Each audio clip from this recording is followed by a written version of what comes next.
चुनाव की घोषणा के बाद आज सुबह 11 बजे कैबिनेट की सुरक्षा मामलों की समिति की बैठक होगी। पीएम आवास पर केंद्रीय कैबिनेट की बैठक भी होगी। नागपुर में आरएसएस की 3 दिवसीय प्रतिनिधि सभा की बैठक का आज आखिरी दिन है। दोपहर के बाद नए सरकारवाह का चुनाव होगा। आज मुंबई में राहुल गांधी की न्याय यात्रा की समापन रैली। दादर इलाके के शिवाजी पार्क में विपक्षी एकता का दिखेगा दम। कई विपक्षी नेता इसमें शामिल होंगे। आज मुंबई में न्याय संकल्प पदयात्रा करेंगे राहुल गांधी। मणि भवन से अगस्त क्रांति मैदान तक होगी यात्रा।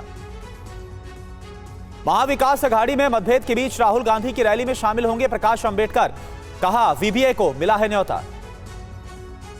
एमएनएस नेता संदीप देशपांडे ने कहा, इंडिया अलायंस की रैली में अगर सावरकर का अपमान किया गया तो महाराष्ट्र में घूमने नहीं देंगे। महाराष्ट्र के मंत्री दीपक केसरकर ने कहा कि चुनावी फायदे के लिए वीर सावरकर को गाली देने वालों के साथ उद्धव ठाकरे। लोकसभा चुनाव की तारीखों का ऐलान हुआ। 543 सीटों के लिए 19 अप्रैल से 1 जून तक 7 चरणों में चुनाव है। 4 जून को घोषित होंगे नतीजे। देश के 3 राज्य यूपी, बिहार और पश्चिम बंगाल में सभी 7 फेजेस में मतदान है।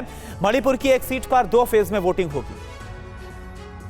लोकसभा चुनाव के साथ आंध्र, उड़ीसा, अरुणाचल और सिक्किम विधानसभा और 26 विधानसभा सीटों के उपचुनाव होंगे। लोकसभा चुनाव के तुरंत बाद होंगे जम्मू कश्मीर में विधानसभा चुनाव।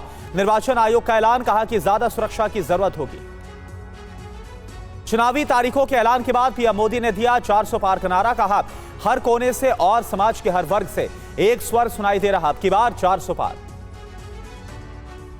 चुनावी तारीखों के ऐलान के बाद अमित शाह ने कहा, एनडीए 400 पार के नारे के साथ चुनाव में जा रहा है। भरोसा है कि जनता विकसित भारत के लिए मतदान करेगी।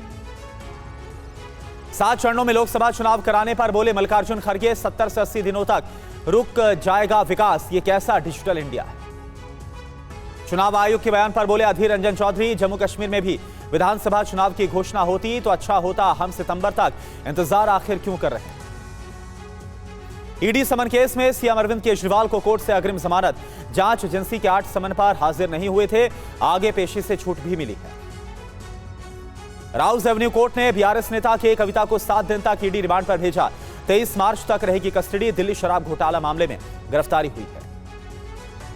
गिरफ्तारी पर बीआरएस नेता के कविता ने कहा, यह पूरी तरह से गैर कानूनी और मनगढ़ंत केस है। इसके खिलाफ कोर्ट में कानूनी लड़ाई लड़ी जाएगी। संदेश खाली हिंसा मामले में शाहजहां शेख के भाई आलमगीर को सीबीआई ने गिरफ्तार किया। लेह लद्दाख के जोजिला इलाके में भीषण बर्फबारी, बर्फ हटाने का काम जारी है। हिमाचल में बर्फबारी से पहाड़ों पर सफेद चादर बिछ गई है। मनाली के सोलंग नाला में रिकॉर्ड तोड़ बर्फबारी हुई है। बर्फबारी का लुत्फ उठा रहे हैं सैलानी। Overseas friends of BJP UK ने लंदन में कार रैली का आयोजन किया है और इसमें बड़ी संख्या में मोदी समर्थकों ने हिस्सा लिया। हमास की गिरफ्त से बंधकों की रिहाई के लिए तेल अवीव में विरोध प्रदर्शन। हजारों लोग प्रोटेस्ट में शामिल हुए। न्यू जर्सी में पुलिस की गिरफ्त में आया हत्यारा। 3 लोगों की हत्या के बाद घर में कुछ लोगों को बंधक बनाकर रखा गया था। फ्रांस की राजधानी पेरिस में प्रोटेस्ट। फ्रांस से नेटो से अलग होने की मांग है। साथ ही फ्रांस से यूक्रेन जंग में दखल न देने की अपील की गई।